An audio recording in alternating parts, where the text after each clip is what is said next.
When you change, when I change, when we change the world.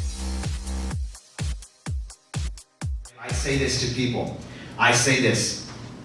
We're either moving forward 100% towards the mission and the vision of the organization, or we're sabotaging. And they look at me and they go, what do you mean by that?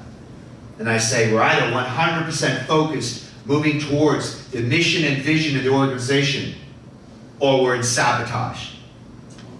And they're like, what do you mean by that? And then I finally say, if we're 99% moving towards the mission and the vision, but we're holding that little thing back, even a little thing back, that 1 degree, that 1%, chip on my shoulder, that I dislike this person, or something about the leader, or something about a coworker, or something small, just that one thing, or more. If I have just that 1% that I'm holding back, or that I have a chip on my shoulder, or I still have the resentment or something, where I'm 99% all support, but 1% holding back, that's sabotage. So what I do is I invite. I don't command, I don't tell.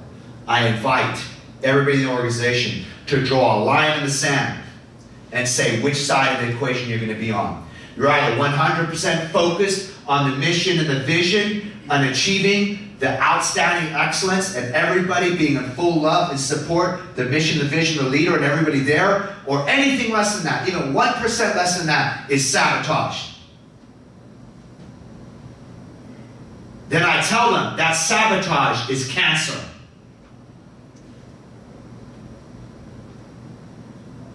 And we know where that cancer is. So you need to decide. If you want to be the cancer for your organization, then you need to decide to leave the organization, because we will not tolerate it. Because that cancer will end up taking down the entire organization. And guess what we found out the cancer was a couple times? The smallest little thing. The smallest little, most unsuspecting thing. Yes, it could be resentment, anger, hatred, racial discrimination, sexual harassment. It could be all those things. Jealousy, all that. But guess what we found? Sometimes it's the smallest little hidden little thing in that little crap. We have found it's this thing called gossip.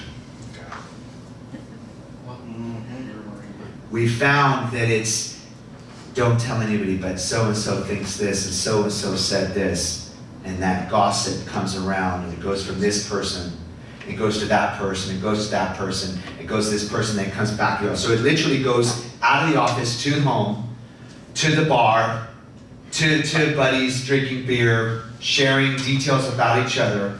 Then it comes back like poison, poisons the whole office, and then it gets back to the person who is at the root of it, or the source of it. It gets back to the person and the whole chain, and now the whole entire organization has a virus, a cancer. The person who has been told on to someone else, to someone else, to someone else, whether it's a lie, whether it's true, it doesn't matter, finds out about it and is deeply hurt that other people are talking behind their back, trashing them, and didn't have the balls or the cojones to come, or the leadership, we'll call it, to come and speak to me directly. You and me, we could have just handled this on our own. If I would have known you felt that way about me, if you would have given me an option to fix it, to say I'm sorry, to handle it, to come to meeting minds with you, and if you didn't go gossip, gossip, gossip, it wouldn't be. this issue that it is now. But what is the main issue? It's almost a cultural thing. This is a cultural values alignment program. The cultural issue is this, that people do not talk to the person they have the issue with. It's almost like a cultural thing, I think very prevalent in America. They talk to everybody else. They talk to everybody else about the problem they have instead of talking directly to the source, the person that they need to talk to with. Sure, the other issue is they have the emotional anger, the sadness, the fear, the hurt, the guilt, the shame, resentment. They have all those negative emotions, but that's a given. We're human. We've been given emotions for a reason. We're certainly not given negative emotions to not be human and to not feel them, so we feel them. But what is the issue? The issue is that they spread out that cancer and that virus everywhere instead of just manning up or womaning up and sitting down and having a conversation, resolving their own conflict. That's not only in corporate, that's in the family. That's everywhere. Everywhere. So we say you either 100% support the mission and vision, anything less than 100%, 99% support, and 1% holding back, sabotage. And we know who you are, and you need to make a decision. And what we do is we create a line in the sand, which means that I need to finally, you, whoever that person is, need to finally let that chip go. Let that resentment go. Because you are hurting yourself. You know what someone by the name of Marilyn Williamson said? She said, jealousy is like drinking poison and expecting someone else to die. That poison of resentment is, first and foremost, killing the happiness of the individual. So, you know what we say? Not for anybody else, even though, yes, we want the whole organization to thrive, but not for anybody else, just for you, for your sake. Let go of the poison. Let go of the resentment. Let go of the anger. If anything, be selfish. Even though, yes, we're going to come together as a team. If anything, be selfish and let go of that resentment, that poison, that anger for you. Because, by the way, negative emotions held on by a body is bad for the body. So all of these negative emotions lead to physiological issues. So you're not really affecting anybody. You're just hurting yourself. So when is now the time for you to let go of that 1% sabotage? When is now the time for you to love yourself enough to let go of this for you? And then to introduce you back into who you really are. Who you really are at your core is a loving person. How is it that you can remember, when we think of the word remember, remember who you really are. Remember, become a member again. How can you become a member again of your true nature? Which is, at your core, you're a loving individual. You love yourself, you love other people. So we help people make that transition.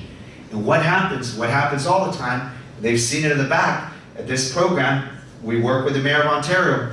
These people get up, they weep, and they give each other a hug. These two people that had hated each other for 20 years, weep, handshake, give each other a hug. Then what we do is we go one step further, because we know the power of making a declaration. We know the power of making a commitment. What we do is we get a piece of paper out, and we say, now that this conflict is completely gone now, isn't it? So that we can keep this shit moving forward, so that we can have that trust, so that you don't need to, you can have trust in him, he can have trust in you, or if it's women, same thing. How much better would you feel if you had something also in writing, the signature, your decree or declaration to each other, that each one of you could keep. So what I have this person do after the resolution of conflict, I have this person write down what are the 5 things that he or she's going to do to honor this relationship that they're committing to. Or maybe things that they haven't been doing that they need to do, or things that they've been doing, sabotaging, that they're going to stop doing. Whatever it is, they list those things. They sign their name. And then what I say, don't give that list to the other person until you've signed your name and you're committing to this. What I mean by that is it doesn't matter if you get it in return. That's the picture. We created unconditional. Because if I'm waiting on you to respect me, and if you don't respect me, then I'm going to have a right to throw you under the bus. That's not resolved. I need to get to a place where I'm going to give you respect no matter what. Even if you had a bad day, you walk in and you gave me a funny look, I'm not going to lose my state. I'm still going to treat you with respect. So when you write down your list of 5 things that you're going to promise, it's unconditional. It's not attached to what they do. Because if it's always attached to what they do and what they do, nothing ever gets done. You need to arrive to a place that you're willing to hold your leadership and become the person you need to be no matter what is happening around you. When you get to that place, now we're ready to have resolution permanently. This person writes their list, this person writes their list, and I say, don't give it to each other until both of you have given it in a space of unconditional commitment, unconditional declaration, unconditional love. They give it to each other, they give each other a hug, and it's done. Then what I do is I have that gesture be seen in front of the entire organization, and people are shocked. The other people in the organization just know about this resentment that's been going on for 20 years, and they're just in shock that in a matter of hours, in a matter of just days, that these 2 people that have done everything but throw each other on the bus for 20 years, resentment, jealousy, anger, all this stuff, have actually made up in front of the rest of the organization, which means now, because one can be skeptical about what was going on behind that back room. And is it really resolved? And I don't know. Don't you think? I don't think this is going to last. And that's what they do. They'll project that it's still an issue, which creates what? An issue. That's like the sabotage. But when this declaration happens in front of the organization, and these 2 people hug each other in front of everybody, or whatever the issue is, then it installs that now we're 100% a team. So this is what you do. When we finish, we make sure everyone's congruent with the change. And then what we do is we type up the new values that they all have. They're in alignment with the values that they want to have as a group. And we create it on a poster. So that when they go in their office, in their organization, there's a visual representation of who we are and what we do. And if anybody joins that organization in the future, new people that had not gone through that process, they get what? They get brought into that culture. They get brought into that energy. They get brought into that level of expectation. This is who we are. This is what we do. Our job is to take on the goal of the leadership. And we make sure that by the time that we're done, we've not met their expectations. We've exceeded them. Whatever their goals are, they got their goals. Whatever their challenges are that they wanted to get rid of, we got rid of their challenges. And what we've done is we've given them other things that they weren't even knowing they were going to get. Other benefits. And then finally, not reflected here, is we make sure that they take action. Afterwards, we have a follow-up program that makes sure that they take action, that makes sure that they keep focusing on what they want and moving this ship in the right direction. And in some cases, taking action is enforcing their boundaries, which means that sometimes there's things that need to be boundaries. Like, for example, if one person wants to bring up the past, the boundary is cannot talk about the past. We're not going to the past. There's no need to even focus on the past. The past is done. The future is a mystery in some cases, and then I don't totally agree with that because I think we create our future. The past is history. The only time is what? Now. Now. And it's in the moments of now that we create our future. So what that enforcing a boundary is, if anybody wants to dwell up and bring up the past, no longer a topic. Done. We're only facing here. Because there's only one thing you can do if you want to achieve your goal, which is what? You got to face it.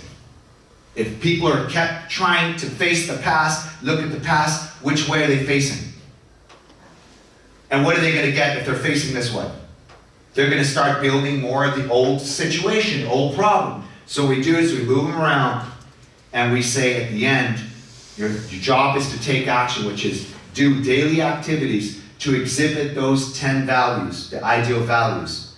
Because it's like going to the gym. If you go to the gym one time and you work out your biceps and you don't go back for 6 months or a year, what do you think is going to happen to your biceps? But if you go to the gym constantly and you keep working those muscles, those values are behavioral things. They're motivators towards a certain behavior. If you keep working that out, you keep getting stronger, faster, better, smarter, quicker, which means that organization gets to its goal faster. So we have them take action in our follow-up program, and then we also have them focus on what they want, make sure there's boundaries where they're not going back to the past, and we make sure they become the model of excellence. And that is our corporate/organizational values alignment program. The program that we totally believe taken to the world will absolutely change the world, will transform the world, and without being corny, will make the world a place that we all want to live in. Absolutely. Give yourselves a round of applause. Yes.